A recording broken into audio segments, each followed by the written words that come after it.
Porque me habla fuerte. Muchas bendiciones para todos en este día, jueves 9 de abril del año 2026. Soy Pastor Pichardo del canal 70 veces 7, Perdón sin Límite. Agradecido con el Señor siempre, porque aunque nosotros somos infieles, Él permanece fiel para con nosotros. Le doy gracias a Dios porque hoy día mi esposa amaneció. Yo la veo un poco mejor, aunque con dolor, pero la ayuda de Dios y los medicamentos que los médicos le dan se está mejorando. Y gloria a Dios porque yo sé que no estamos solos y que hay oraciones que vienen y que nosotros podemos sentirle. Le damos gracias a cada uno de ustedes que han orado por mi esposa, especialmente la pastora Anita. Y le damos gracias a ella por sus oraciones, mi hermana Anita Bautista. Le damos gracias a mi hermana Lala, que también oró por mi esposa. A todos los que están orando por la salud de ella, para que ese pie sane, cicatrice pronto y que el padecimiento que ella tenía en ese lugar ya pueda mejorar en el nombre del Señor. Ayer hablamos sobre los 12 apóstoles, sobre la sangre, sobre su muerte, y queremos hacer otro video para ver qué sucedió después de eso y a ver qué era la preparación que el Señor le estaba a ellos dando. Entonces, yo quiero hacer una lectura que usted conoce muy bien, en el capítulo 1 de los Hechos de los Apóstoles y el versículo 8. Dice a la letra, en el nombre del Padre, del Hijo y del Espíritu Santo, pero recibiré poder cuando haya venido sobre vosotros el Espíritu Santo, y me seréis testigo en Jerusalén, en toda Judea, en Samaria y hasta lo último de la tierra. Profecía cumplida. Está en letras rojas. Quiere decir que son palabras de Jesús. Recibiré poder cuando haya venido sobre vosotros el Espíritu Santo, para que sean testigos míos en toda parte, hasta lo último de la tierra. Y si nosotros miramos desde aquí a Jerusalén, que son unas 14, 16 horas de vuelo, aquí estamos. Y eso es parte de lo que el Señor habló y dijo sobre lo que iba a ser esa profecía. Ahora, hermanos, hermanas, amigos, la preparación de estos hombres, recuérdense que el Señor encontró a Andrés primero, el hermano de Pedro, y Andrés le habló a Pedro. Y el grupo se fue formando de aquellos 12 y recibieron la cátedra mejor del mundo, la mejor cátedra de la mejor universidad que nosotros podemos conocer. Nada más y nada menos con el maestro de los maestros, con el líder de los líderes, con el mismo Jesucristo, 100% Dios, 100% hombre aquí en la tierra. Descender del cielo a enseñar, a adoctrinar, a darle a cada uno de esos hombres la sabiduría necesaria para una tarea que ellos tenían que emprender no mucho tiempo después de eso. El Señor escoge a estos hombres El Señor lo lleva por un camino de sabiduría, de conocimiento, un camino de experiencia propia, un camino de luchas y pruebas también, pero un camino eficaz, un camino donde ellos iban a aprender cómo llevar adelante la tarea que se avecinaba para ellos. Yo creo que son cosas mías lo que voy a decir, pero yo sé que el Señor lo instruyó a ellos en todo lo necesario que ellos iban a hacer. Y ellos estaban con el Señor, yo creo que desde que se levantaban hasta que se acostaban, cada uno aprendiendo del Maestro, aprendiendo del Señor. Y yo creo que hasta en el sueño de ellos, el Señor instruía ahí a ellos para que el tiempo que ellos iban a estar con el Señor, que no era mucho tiempo, era aproximadamente 3 años de universidad que ellos iban a tener. Por eso en los institutos o digamos en los seminarios teológicos, nosotros estudiamos 3 años para obtener una licenciatura, 4 o 5 años para tener una maestría. Y si queremos un doctorado, puede irse a 10 años, a 12 años de estudio para nosotros poder alcanzar esos grados que necesitamos para la enseñanza. Estos hombres tenían el Maestro, tenían al Señor dándole ese conocimiento. ¿Cuánto tiempo dedicaba el Señor para ellos? Todo el tiempo. En cada momento, en cada circunstancia, Dios lo estaba preparando para cada momento de la vida eclesiástica que se avecinaba. Muchos de nosotros hemos tenido pastores que hemos seguido, que hemos caminado con ellos, que nos han instruido. Muchos de nosotros somos pastores que tuvimos la guía de otros pastores que nos enseñaron y que aprendimos de ellos mucho. Yo tengo, por ejemplo, muchos recuerdos de mis pastores, de la cual yo aprendí mucho. Mucho. Por ejemplo, mi pastor, Andrés Serrano, mi pastor en Calgary, Pastor Escobar, un hombre de mucha inteligencia, de mucha sabiduría, que yo aprendí mucho de él. Y cuando uno se acerca a un buen árbol, buena cobija o buena sombra le cobija. Cuando nosotros nos acercamos a uno de estos líderes que nos dan comida sólida, que nos ayudan en nuestro caminar, que nos dan sus experiencias,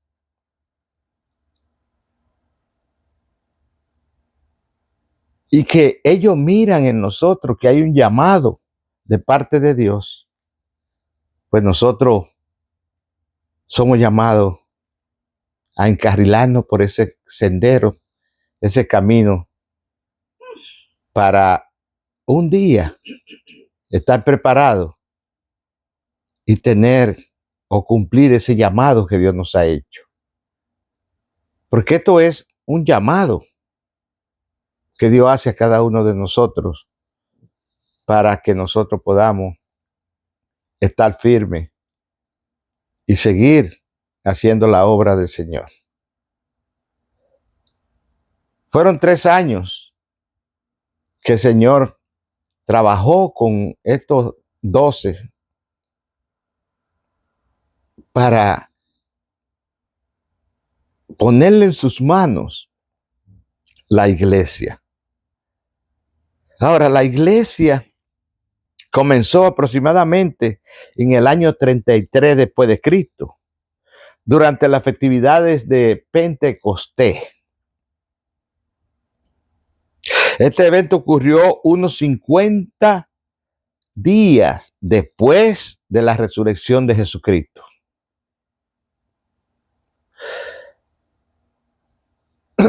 En Pentecostés se considera el nacimiento de la iglesia con la venida del Espíritu Santo. Por eso, Hechos 1:8 le dice el Señor, y recibiréis poder cuando haya venido sobre vosotros el Espíritu Santo. Usted se recuerda de Pedro, que ya lo dijimos en el mensaje pasado, allá en la casa de sumo sacerdote, allá en el patio calentándose, cuando iba siguiendo a Jesús, cuando fue confrontado incluso por una muchacha. Y él dijo, no, yo no lo conozco, yo no sé quién es él. Se acobardó Pedro. Pero después que vino el Espíritu Santo sobre ellos, en Hechos 1:8, se enfrentó a las autoridades. Se enfrentó a las autoridades y le dijo, es necesario obedecer a Dios antes que a los hombres. Está frente a lo que ejecutaron al Señor. Y él está respondiendo de esta manera. Pedro asumió el rol principal después del primer discurso que dio. Un discurso que yo creo que movió el corazón y la mente de todos aquellos que estaban en aquel lugar. Y en ese momento logró miles de conversiones en ese día, en ese mensaje. Más de 3,000 personas se unen a la iglesia en ese día.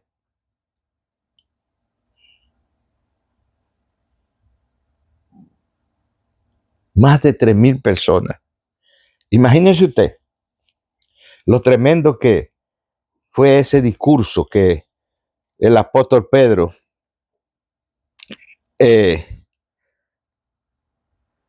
declaró en ese día. Nosotros podemos seguir viendo. Ya hay 3,000 personas en la iglesia.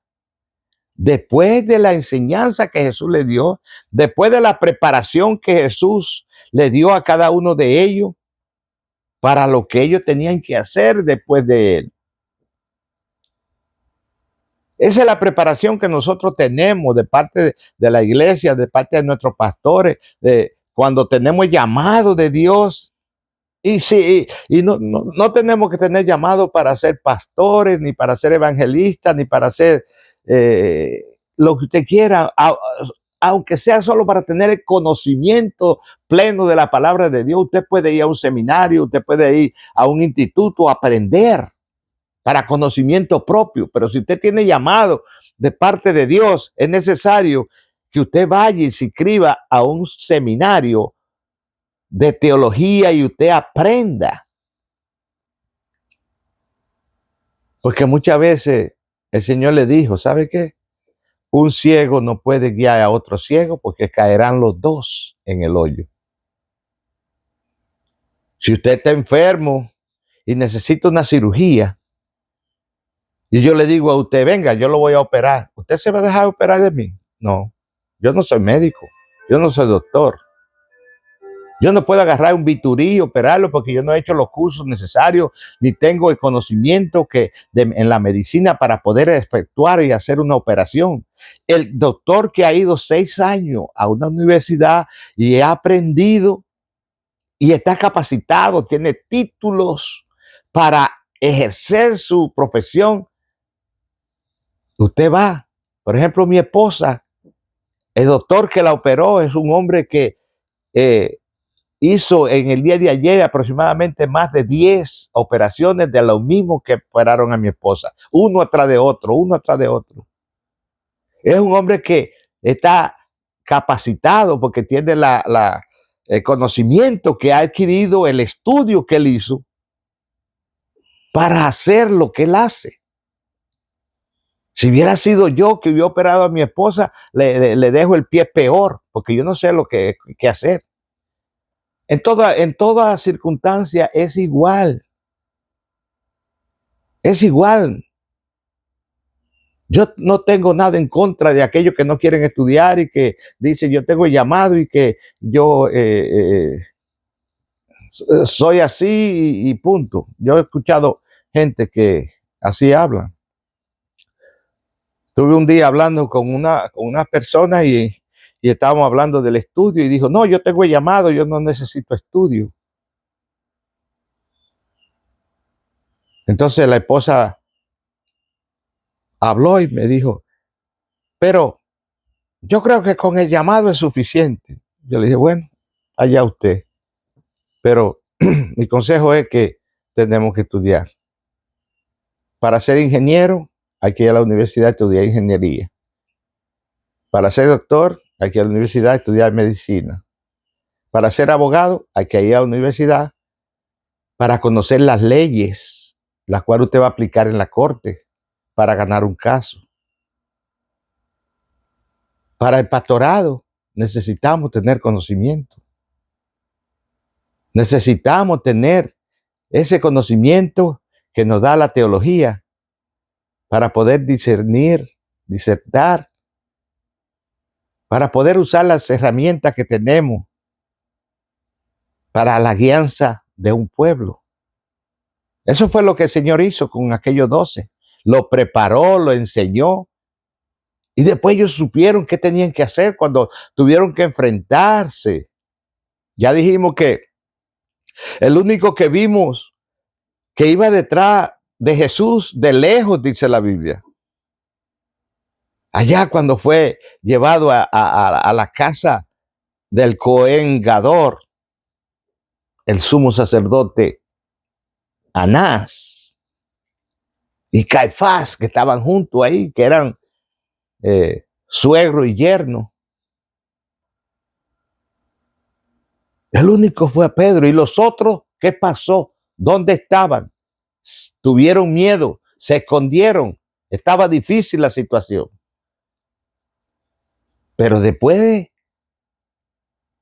de la muerte y la resurrección del Señor, cuando ellos estaban en aquel cuarto en ayuno y oración, y el Señor se puso en medio de ellos, y vino el Espíritu Santo y lo llenó, lo invirtió de poder, se llenaron de fuerza. Se llenaron de fuerza y autoridad para empezar el trabajo que le venía hacia adelante, de llevar hacia adelante a la iglesia. Y dice aquí en Hechos capítulo 6, en adelante, en aquellos días, como crecía el número de los discípulos, hubo murmuración de los griegos contra los hebreos, de que la viuda de aquello eran desatendidas en la distribución diaria. Entonces los 12 convocaron a la multitud de los discípulos y dijeron, no es justo que nosotros dejemos la palabra de Dios para servir a la masa. O sea, ellos eran los encargados de la palabra de Dios. Había mucha gente que había que alimentarlo, que había que servirle, que había que hacer muchas actividades. Ya fueron 3,000 con el discurso de Pedro nada más. Imagínese usted, toda aquella gente, había necesidades que cubrir, pero también había que predicar la palabra, habría que seguir, no nos conformábamos con 3,000. No nos conformábamos con 3,000, ni el Señor nos llamó para solo 3,000. Era más. Le dijo en Samaria, en Judea y hasta en los confines de la tierra, en todo lugar. Era un llamado grande. Entonces le dijeron los discípulos, buscad pues hermano de entre vosotros, a 7 varones de buen testimonio, llenos del Espíritu Santo y de sabiduría, a quien encargaremos de este trabajo.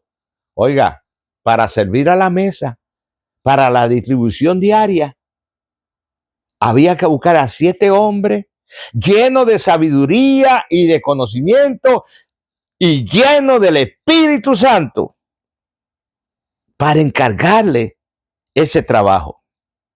Dice, y nosotros persistiremos en la oración y en el ministerio de la palabra. ¿Por qué? Porque ellos eran encargados. El encargo de ellos era de enseñarle a esa gente que se estaban convirtiendo, a esa gente que fueron 3,000 en el primer discurso de Pedro, enseñarle y educarlo con la palabra. Por eso el Señor pasó 3 años con ellos, dándole cátedra todos los días, para cuando el momento llegara, ellos estuvieran preparados para hacer un buen trabajo, para dar buen alimento, para dar pasto fresco, para darle a cada uno de esa gente el conocimiento de la palabra de Dios que ellos no tenían. Toda esta gente había seguido el judaísmo por mucho tiempo, toda su vida, y lo que habían aprendido era sobre el judaísmo nada más, pero ahora venían a aprender sobre la gracia, sobre Jesucristo, sobre el nuevo pacto, sobre lo que Cristo vino a hacer por nosotros. Venían al lugar de la salvación. ¿Y quién tenía ese conocimiento? Los apóstoles, los 12 que él preparó, aquella gente que estuvieron con él desde el principio hasta que, ¿verdad?, él ascendió a lo alto, al cielo. Y agradó la propuesta a toda la multitud. Toda la multitud que estaban ahí le agradó eso, le gustó.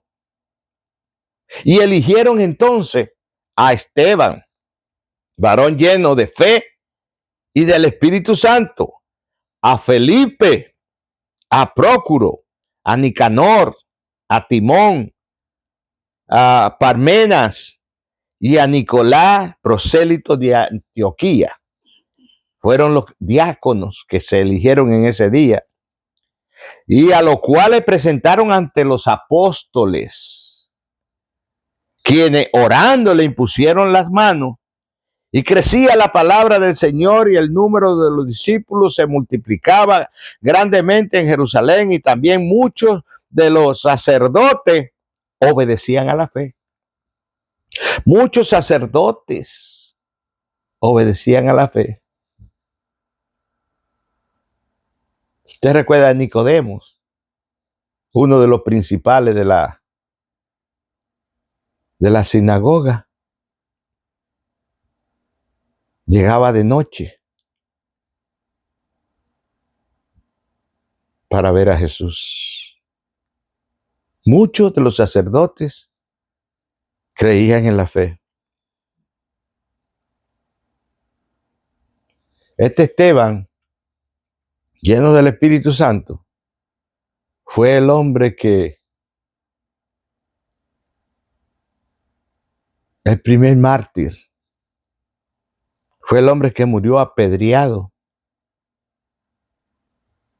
Pero miró al Señor Jesús en gloria y dijo casi la misma palabra que el Señor Jesús dijo en la cruz: perdónalos. No le tomen cuenta esto que están haciendo. El Señor dijo: perdónalos, porque no saben lo que hacen. Perdónalos. Después que lo están martirizando, después que lo están haciéndole daño, ellos dicen perdónalo. Mira, en el primer discurso de Pedro, dice de la siguiente manera: porque David, dice Pedro, no subió a los cielos, pero él mismo dice, dijo el Señor a mi Señor. Ahí, ¿cuántos señores estamos viendo? Dos señores. Dijo el Señor a mi Señor. Dijo Jesús al Padre, siéntate a mi diestra. Siéntate a mi diestra hasta que ponga tus enemigos por estrado de tus pies. Abajo.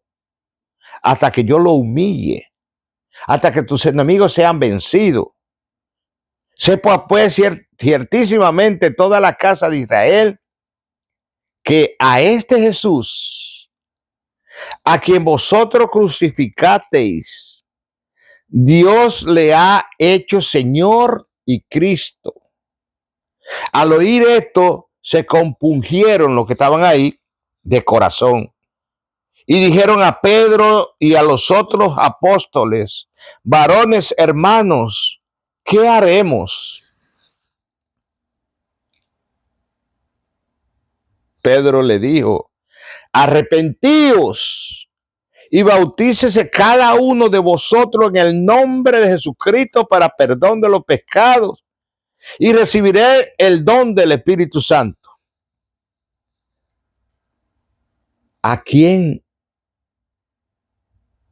habían señalado para muerte? A Jesucristo. Pero Cristo mismo dice en Mateo 28, 19 y 20, por tanto, id y haced discípulos a todas las naciones, bautizándolo en el nombre del Padre y del Hijo y del Espíritu Santo, enseñándoles que guarden todas estas cosas, y he aquí yo estoy con vosotros todos los días hasta el fin del mundo. El Espíritu Santo no vino a morir aquí a la tierra. El Padre no vino a morir aquí a la tierra. Quien vino a morir aquí a la tierra fue el Hijo, Jesucristo. Por eso Pedro le dice, bautícese cada uno en el nombre de Jesús para perdón de vuestros pecados. Hay gente por ahí que toma este texto y Jesucristo es Dios, Jesucristo es el Espíritu Santo y Jesucristo es el Padre y no hay otro sino Jesucristo. Jesucristo no se mandaba solo. Siempre miramos a Jesucristo en Juan capítulo 14 orando por los discípulos y ¿qué? Señalando al Padre. Jesucristo dijo, pedí y se os dará, y todo lo que pidáis en el nombre de Jesús al Padre os será hecho. Jesucristo no se mandaba solo. ¿Qué dijo Jesús en el Getsemaní? Allá, en la agonía, donde lloró lágrimas de sangre en aquella piedra. Y acuerda la tradición, si usted va a la iglesia de las naciones, ahí en el Getsemaní, ahí está la piedra donde Jesús, ahí lloró lágrimas de sangre. ¿Y qué dijo él? Padre, pasa de mí esta copa, pero que no se haga mi voluntad, sino la tuya. O sea, haz lo que tú quieres conmigo. ¿Qué dijo Jesús allá en la cruz? Padre, ¿por qué me has abandonado? ¿Se lo estaba diciendo a él mismo? Se lo estaba diciendo a su Padre que está en los cielos. El Padre le dice, siéntate a mi diestra hasta que ponga a tus enemigos por estrado de tus pies. Siéntate a mi derecha aquí. Hay uno por ahí que oí en una predicación diciendo que solo había un trono.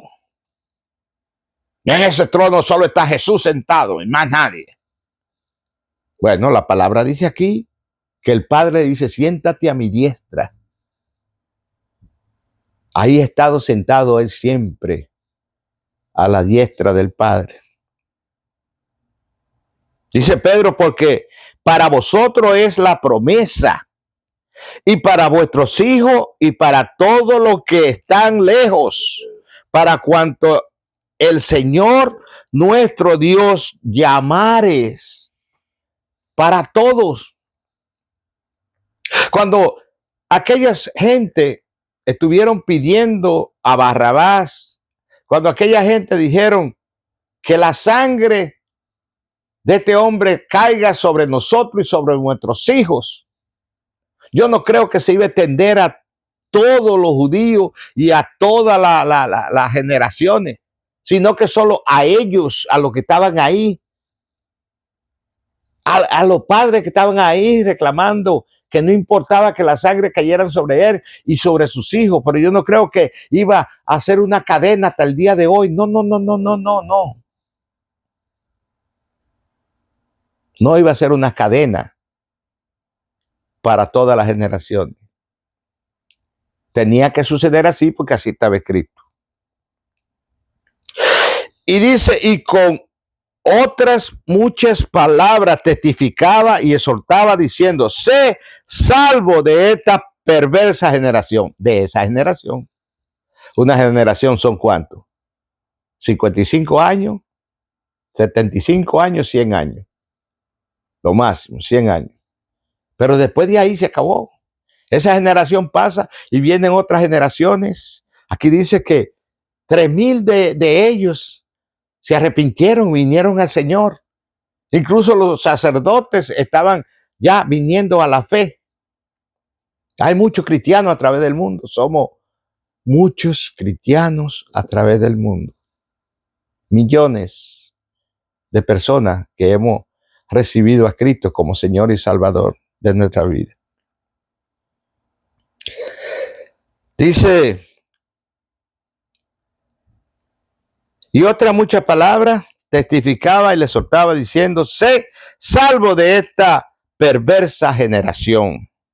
Así que los que recibieron su palabra fueron bautizados y se añadieron aquel día como 3,000 personas y perseveraban en la doctrina de los apóstoles, en la comunión uno con otro, en el partimiento del pan y en las oraciones. Ese fue el comienzo de la iglesia. Esa es la iglesia primitiva. Esa es la iglesia que el Señor vino a establecer aquí a la tierra. Esa fue la iglesia que el Señor, el legado que el Señor dejó, y que desde allá de hace 2026 años ha llegado hasta nosotros. Ellos hicieron su parte, los apóstoles. Terminaron su tiempo y el tiempo le tocó a los otros que lo siguieron. Y los otros siguieron a los otros. Y los otros siguieron a los otros.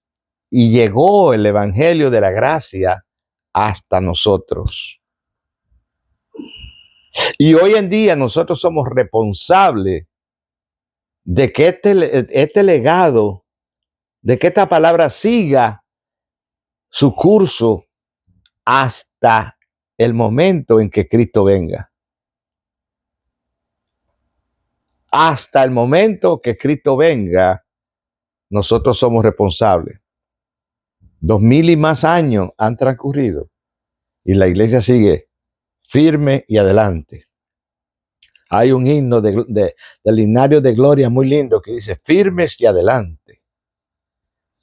Y así sigue la iglesia, firme y adelante, preparando hombres y mujeres para la tarea, preparando hombres y mujeres para que seamos buenos líderes, buenos guías para los otros que vienen detrás.